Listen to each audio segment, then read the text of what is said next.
Godzilla 2014 is a much different movie than I remember, which is a good thing and a bad thing, so let's get into the review.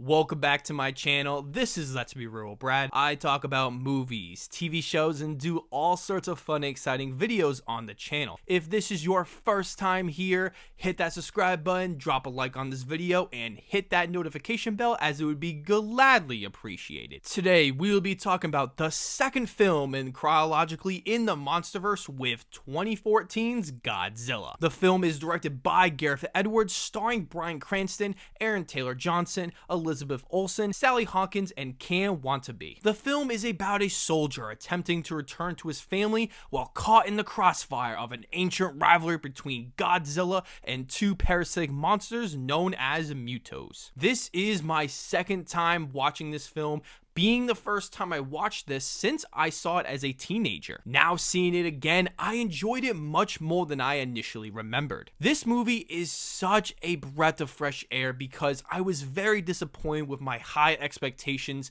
of my rewatch of Kong Skull Island last week. This film is the better film because it completely understands the tone and feel of what made the original Godzilla films great. It's a dire and focused film about the destruction and scientific discovery of these ancient monsters. That's exactly what I was looking for. So without further ado, let's dive into this one, starting with the visual effects. The visual effects are jaw-dropping in this movie. The monsters look so damn real, it blows my mind that they were able to create this. This movie has insane visual effects that enhance the film so much that when the monsters or any excellent visual effect is on screen, I can't help but stare at it and enjoy it for what it is. I absolutely love the designs of these monsters, as I think they look so damn impressive. The next positive is the cinematography. This is such a fantastic looking film, as the color palette is so impressive, feeling all dark and destructive. After rewatching all these films, this is the best looking film. I thought the look of the movie in the last 45 minutes was so perfect. I also find the acting to be quite good. Bryan Cranston gives the best performance in the film. He carries every single scene he is in. He went all out for this role, as this film definitely didn't need that outstanding performance, to be honest. Ken Watanabe was also incredible in the movie, being another extraordinary aspect. He fits this scientist role so perfectly, as he is the second character that I actually care about. The score is also riveting, as I felt the score pouncing through my eardrums,